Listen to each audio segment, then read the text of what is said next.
What's going on, Stellar Blade fans? Part of the appeal of what we've seen on Stellar Blade is the story and apparent genres of the game, which appear to have a hard sci-fi vibe with some mix-ins and influences from the Matrix movies, Ghost in the Shell, and a splash of cyberpunk to tie it all together. There aren't many concrete things we know about the story so far, but we did get an exposition dump from the State of Play trailer. However, other than that, the story of Stellar Blade seems to be shrouded in mystery. If we take a look at content taken from the two trailers that Shift Up and Sony have released so far, it appears we can make sense of some of the story, or at least have some fun theorizing at what the story may potentially be. Eve appears to be a character that follows the fish out of water storytelling trope, as she's seen looking at her environment with awe and general curiosity during several clips from the trailers. The shots of Eve walking in different locations on Earth give off a sense that the planet is foreign to her.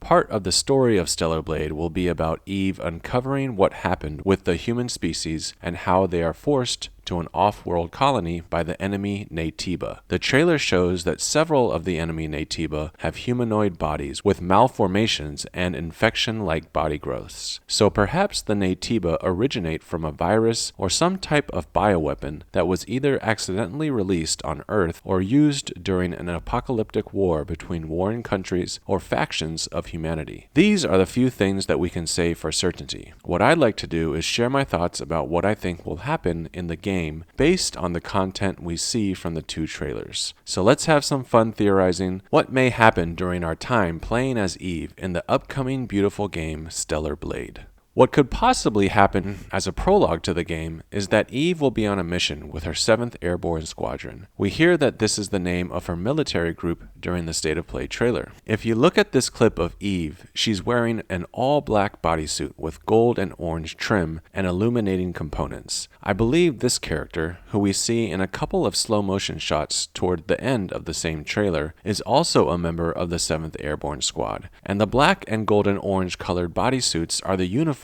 of that military outfit. When I initially saw her, I thought she was an enemy of Eve. However, if we stop it right here, we can see a bit of Eve on the left, and it looks like the character in orange and black is using her curved blade to block something from impacting Eve. She's got a really cool looking blade that is black and orange with a sleek curve to it that is more slender in shape than Eve's blade. I'll get more into this character later, but just know that I believe at this point she is a friendly. If we piece together these clips of both trailers, we see Eve initially descends to confront the Naytiba that is at the center of this large room, which appears to be a command station. Perhaps it is a large space station orbiting Earth. In the following clip taken from the original trailer released a few years ago, Eve engages the enemy but begins to become overwhelmed by the Naytiba, so perhaps she is joined by some of her comrades, other members of the 7th Airborne Squad, including the one character I mentioned earlier. Perhaps it comes down to Eve and the other character remaining to finish off this Naytiba.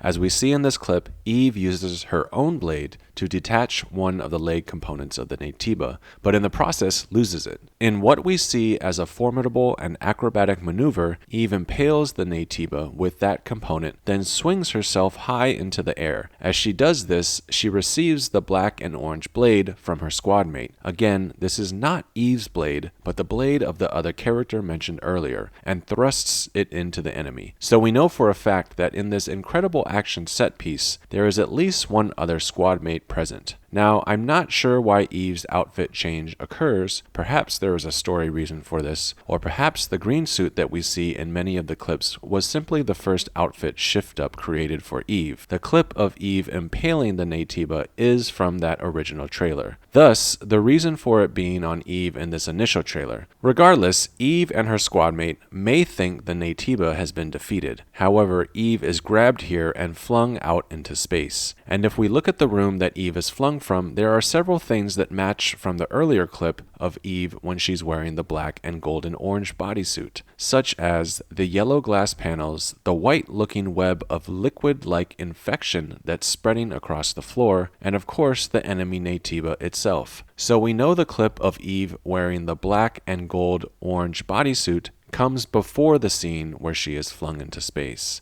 As Eve is flung outside, she realizes she has not defeated the enemy, but in fact, it has only spawned more infectious growth at an exponential pace. Then she sees the enormity of the Naytiba, once suspended in space, looking back at the space station, and in a last-ditch effort invokes the drone to her arm and fires toward the growth that has attached itself to the space station. The blast repels Eve to the surface of Earth, and this prologue comes to an end. This would be such a cool way for the player to start the game and feel fully capable as the hero in an opening action set piece, in which Eve technically wins due to her blade impalement to the head of the Naytiba, but only to realize that the enemy is much more of a formidable antagonist than she thought. It'll be a strong motivation for us as the player to know that we'll need to invest our time and skill to overcome such an intimidating enemy. Also, it would be really cool if Eve were to lose all of her abilities in the descent to Earth. This would take influence from the Metroid Prime games, where this usually happens to Samus at the start of the Metroid games, in which her skills are lost and she needs to regain them through the game. Additionally, it would be a symbolic fall from the heavens, because we know that Eve is going to be referred to as the Angel by some NPCs on Earth. We know already Stellar Blade is taking influence from Christian beliefs, so this idea of Eve falling from the skies definitely tracks as something that the NPCs of the game would notice and believe, that she fell from the heavens, i.e. the space station, like an angel. We hear the exposition narrator state that most of the 7th Airborne Squad is lost on their descent to Earth. The destruction caused by the monstrous Naytiba on the space station and the dozens of starships seen here could be the reason for the massive loss to Eve's squad, but we don't hear what type of descent their squad had, so it could have been from this catastrophic in-orbit loss to the squadron in which members of the squad either died in space or on their fall to Earth. This would also make Eve someone special, as one of the few survivors of the opening prologue. It would also make the return of the other black and gold squad member later in the game that much more impactful, in that Eve would realize she had a fellow squad member still alive. Now that Eve has descended to Earth, perhaps this is her first time on our planet, and she doesn't know human ways or customs. The fish out of water storytelling trope can play out as we begin the game proper. The exposition narrator stated that Eve comes from an off-world colony, and as she makes her way through Zion, a city inhabited by the last human survivors on Earth, it's clear Eve is different compared to Zion's population. So let's get into the city of Zion. First off, it looks so cool. It's definitely taking some influences from Ghost in the Shell, Korean real world night markets, and even some Studio Ghibli tones, as some of Zion resembles the opening of Spirited Away when Chihiro's parents turn into pigs and eat food at the market buffet. It appears Eve will meet two of the main companions either on her way to Zion or within the city itself, because she is seen here flying toward the city on a transport ship that is piloted by one of the companions named Adam. The other companion we meet is the fun, personality-filled character Lily Artemis. I love both of their names, as we immediately can infer and make guesses about who they are based on their naming choices from Shift Up. I'm just going to refer to Lily Artemis as Artemis, as she takes naming from Greek mythology. Artemis is the goddess of the hunt, the wilderness, wild animals, nature, vegetation, childbirth, and the care of children. It seems like she will be a caregiver to Eve and support her during the game. We see her give Eve the ability to use the arm cannon here, so I'm sure she'll be providing Eve with other abilities throughout the game, such as this double jump and so much more. We learn that Artemis is from the 5th Airborne Squad, so she is one of the survivors that has come to Earth. I have a feeling that Artemis and Eve are androids. A lot of evidence points to this, in particular if you look at their outfits, as they are seen in form-fitting bodysuits, albeit Eve has some other outfits ranging from those composed of real-world clothing to the more wild with sci-fi and cyberpunk influences, while other characters that are clearly human have outfits and layers that are dictated more by the environment they are in. By this, I mean, look at Eve and Artemis here. They have the ability to wear bodysuits and don't need to bundle or bulk up to protect their bodies from harsh environments because they are androids. Regardless of if they are humans or synthetics though, I just love how playful Artemis is here, popping out from behind Eve. Artemis looks fun and will probably be a whimsical character to bring balance to some of the more grave and serious tones of the story. Look at Artemis's face. She's like your number one fangirl, and she's just got a lot of overall charm.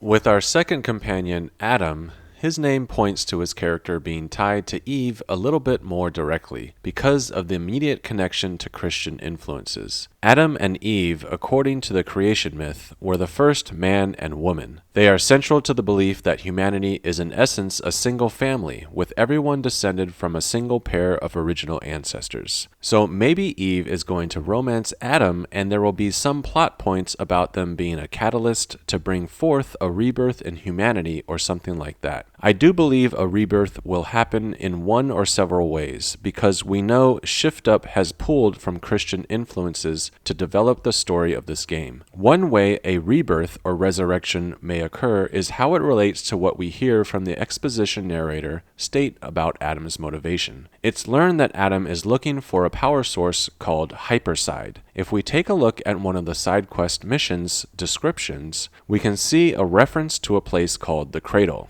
Because Stellar Blade appears to be made up of humans, synthetics, and a cross between the two reached through human and machine singularity, the Cradle could be a resting place for the more synthetic individuals of this world. When we look at this text from one of the side quests, the person requesting help on the mission states they cannot go into or near the Cradle for ... reasons. Perhaps only synthetics can go into the Cradle, and this person is a human. Perhaps the Cradle is a resting spot for synthetics, almost like a heaven or a place to power down. In this clip, we can hear Lily, Artemis, and Adam discussing what the Cradle is. Artemis asks if this is a grave, and Adam states that it's a resting place. Perhaps the resource Adam is looking for, Hyperside, can be used in the Cradle to revive or bring back the synthetic individuals resting here. It's also curious that we see Eve and Artemis in bodysuits with little protection from the environment, while Adam is bulked up in heavy clothing and also seen wearing a mask, perhaps to help with breathing or to guard him from something in the environment of the Cradle. The exposition narrator states that Adam is born on Earth. Because it states he is born, we can gather that Adam is human, while Eve and Artemis may be synthetic androids. I'm kind of torn on what I believe. Part of me wants to believe Eve is human. However, there is so much evidence pointing to the fact that Eve is an android, such as the large scanning bar and trademark TM icon on her leg, as well as the fact that she was seen earlier above Earth in orbit with no spacesuit. So it seems like Eve and Artemis can be in the Cradle because they are androids, and if you're a human like Adam, you need to bulk up and wear a mask because it may be cold or harmful to humans in some other way. Maybe in the end, Adam will find the power side in order to give life to those resting in the Cradle again. He and Eve will need to do something together, thus fulfilling their symbolic role as Adam and Eve and bringing about new life through these synthetics or whatever is resting in the Cradle on Earth. Besides the Cradle, it looks like we'll get to navigate to other places within Zion that are located on different levels of the city, as we see Eve descending different elevators. In addition to using an elevator system, Eve will also use a train system as her means of traveling. I'm sure this will also be our fast travel system to different places of Zion, much like other games such as Persona 5, where that game's fast travel system was a network of subways. We see a couple of shots of Eve going into and out of the subway system. This just seems to confirm the idea of a train system that Eve can use.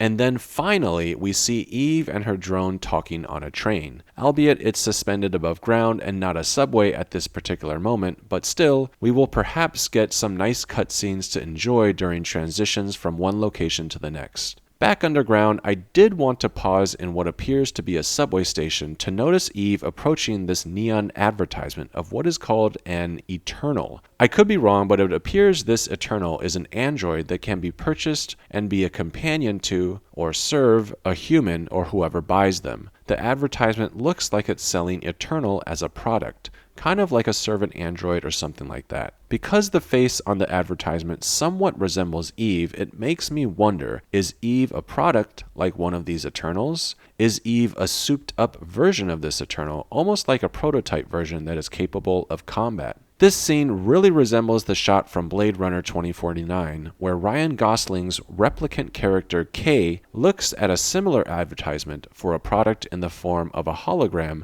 that could be a companion or servant for a customer. In that movie, Blade Runner 2049, this was called Joy, played by Ana de Armas, and the scene I'm referring to shows Kay coming to terms with Joy's individuality, even though she is one in a series of identical Joy products. Perhaps Eve is looking here at this Eternal and wrestling with her own individuality. Perhaps Eve knows she's an android and one in a long series of other Eves, but she will discover her uniqueness and humanity through the game. So her looking at this advertisement here could be a quick instance of reflection on the idea of individuality.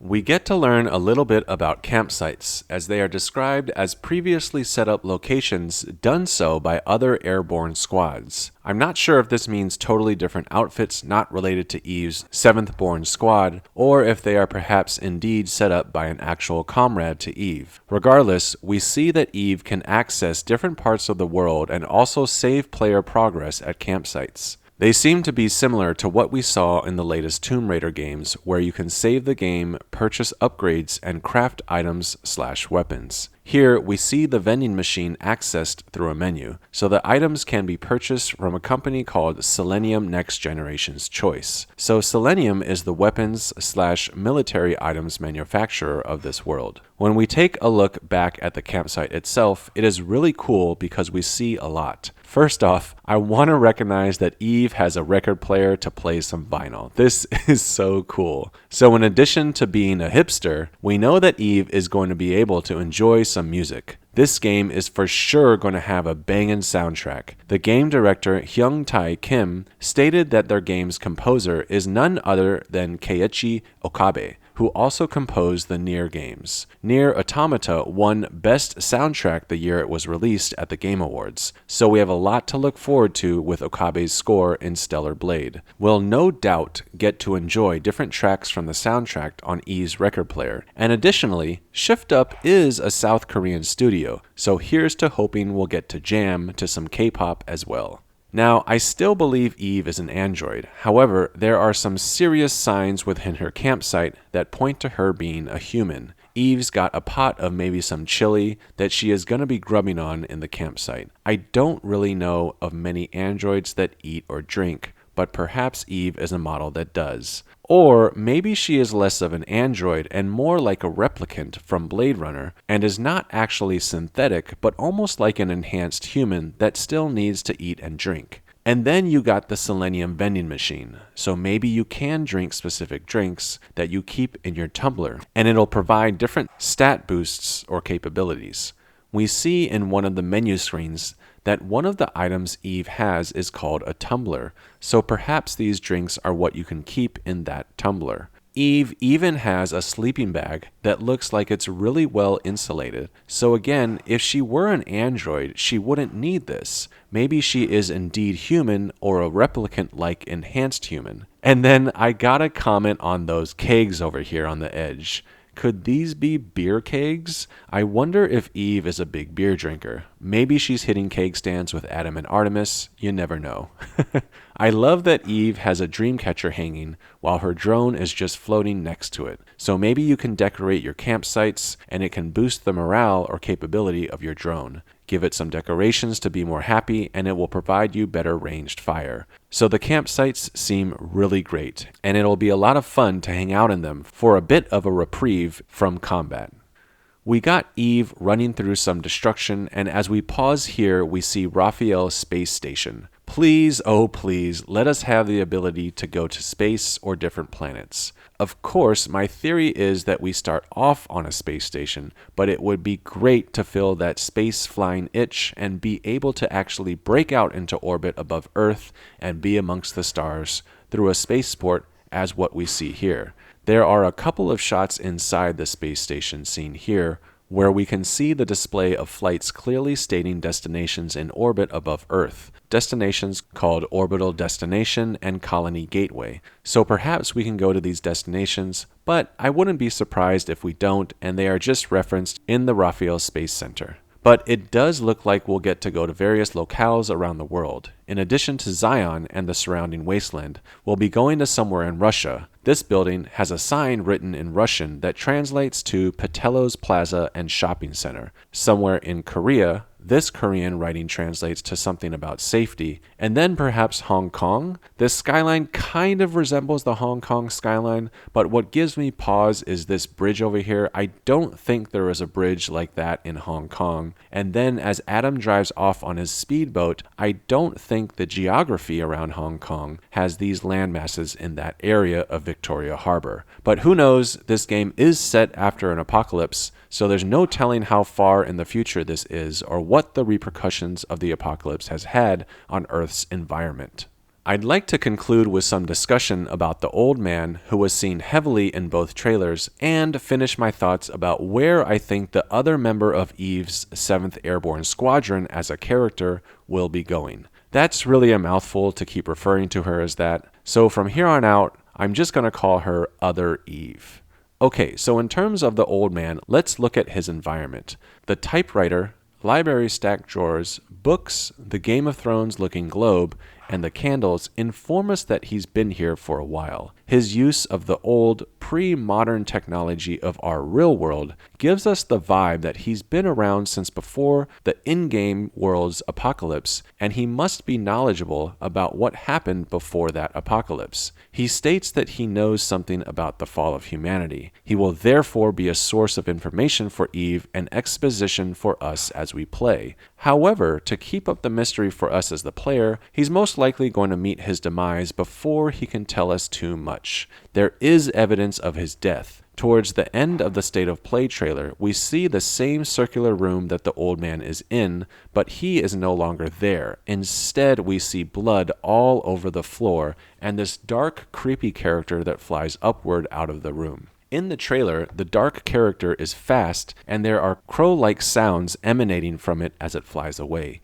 Even though we don't see the old man in the scene in which the dark figure flies away, we know it's the same room, or at least connected, because there are white butterflies flying above the man in this earlier shot. They seem all regal and peaceful as the old man is speaking and alive, but then in this scene, the butterflies have changed to dark black wasps, or something like that as the evil character flies away. This is just a visual cue that something evil has taken place and the old man has passed away. The scenes are definitely connected, and I'm almost certain the old man is going to meet his maker. Now, what about the dark character herself? I say her because this has gotta be the other Eve. If you remember, her blade was dark and curved. The blades seen here have an even more pronounced curve. They look almost comically exaggerated like a sickle. However, if you consider the context of the Naytiba and remember that they are capable of infecting and growing within an organic, as seen in the enemies Eve encounters and fights with, perhaps the Naytiba has started to grow in the other Eve. Perhaps it has infected her and even her blades,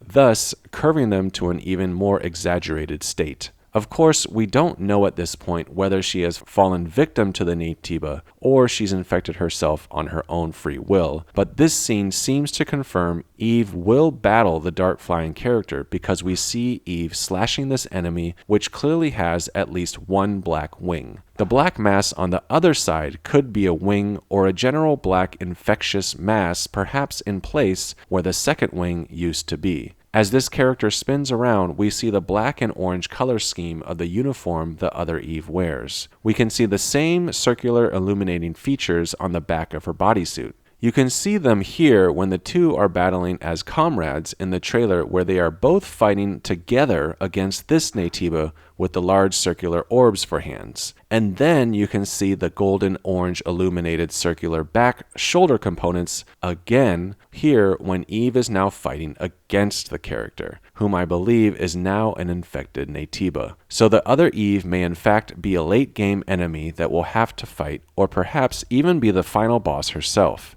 Having the antagonist be someone close to Eve, like a comrade from her 7th Airborne Squad, is a perfect way to add more tension and drama in a culminating conclusion. I really loved analyzing the 2 Stellar Blade trailers. It was fun to try and make the most of that analysis into what I think the game's story will include. It looks like we're going to see some really amazing environments and locations, as well as be able to interact with some really original characters. If you can't already tell, I'm getting more and more excited about this game. Stellar Blade is one of those games I just find myself thinking about all the time. I'm really looking forward to getting more information on Stellar Blade when we get closer to the April launch date. And when we do, I hope to have you here with me on my next video that I will put out when we learn more about this amazing looking game. Thanks so much for coming. I truly appreciate your time, and if you do have a thought you'd like to share, let me know what you think in the comments section below. I'll be jumping down there myself to keep up the discussion with you all. See you next time. Peace.